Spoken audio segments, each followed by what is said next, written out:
Masih bersama kami pemirsa dari Istora Senayan Jakarta, debat ketiga calon presiden pemilu tahun 2024. Dan kami ingatkan sekali lagi kepada para hadirin yang berada di dalam Istora Senayan untuk bisa menghormati ketika para calon presidennya sedang berbicara dan kita memberikan waktu yang sama. Jadi kami mohon ketenangan Anda yang berada di Istora Senayan Jakarta.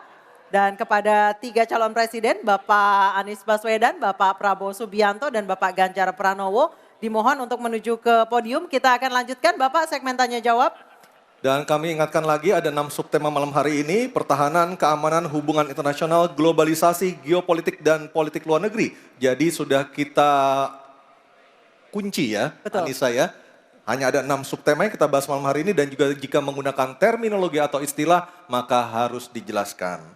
Dan selanjutnya kami persilakan calon presiden nomor urut 1 Bapak Anies Baswedan untuk bertanya kepada calon presiden nomor urut 3 Bapak Ganjar Pranowo. Waktu Bapak 1 menit, kami persilakan Pak Anies.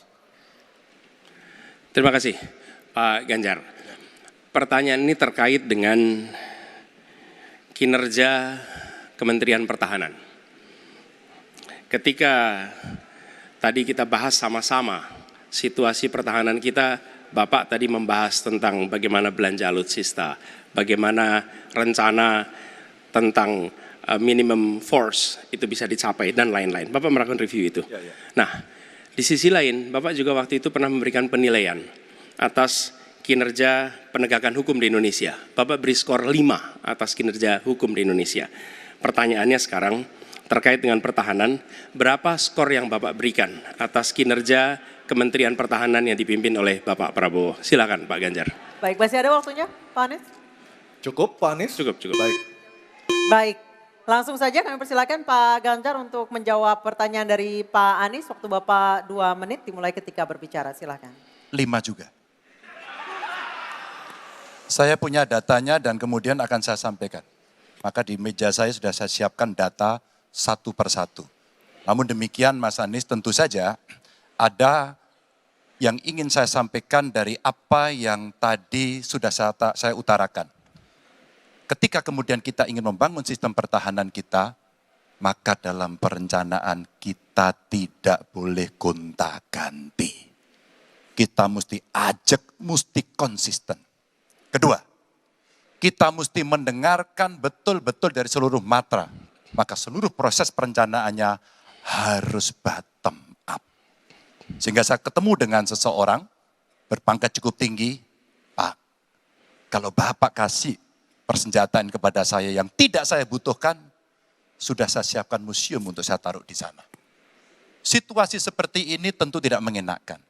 Tapi ini harus kita buka apapun kondisinya untuk perbaikan bangsa. Kritik otokritik itu menyehatkan. Tidak ada kok rasa dengki di hati saya. Yang ada adalah bagaimana rasa cinta tanah air ini mesti kita wujudkan. Agar kemudian kita betul-betul bisa menjadi negara kuat di banyak area dan kita berbicara di dunia internasional disegani. Bung Karno telah menyampaikan itu. Daulat politik itu wajib. Berdikari dalam bidang ekonomi mesti dituju. Dan kita punya kepribadian dalam kebudayaan. Sekarang daulat ekonomi pertahanan kita mesti kita tunjukkan. Maka ketika banyak perusahaan-perusahaan waktu itu yang sangat strategis dibikin, itu mimpi sejak dari lama pendiri bangsa agar kita menjadi negara kuat.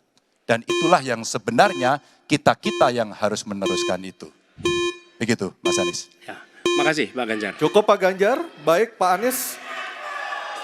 Silakan menanggapi jawaban dari Pak Ganjar, waktu 1 menit Pak Anies, silakan. Jadi TNI, tentara kita, polisi kita, semua bekerja luar biasa di lapangan. Kita harus berikan rasa hormat dan terima kasih. Karena mereka mengerjakan hal-hal yang sulit, hal-hal yang berat. Tapi sisi kebijakan menurut saya lebih parah. Kenapa? Di era Pak SBY, kenaikan gaji terjadi 9 kali. Selama era ini hanya bernaik gaji 3 kali dan akan naik nanti tahun depan. Karena menjelang pemilu mungkin naik gajinya. Tapi di sisi lain, kesejahteraannya tidak dipikirkan dengan serius.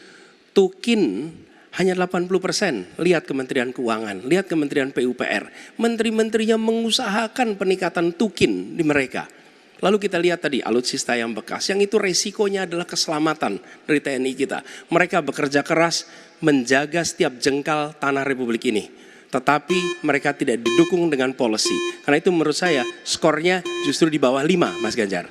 Kalau 5 itu ketinggian, Pak Ganjar. Terima kasih, Pak Ganjar. Baik, waktu habis Pak Anies.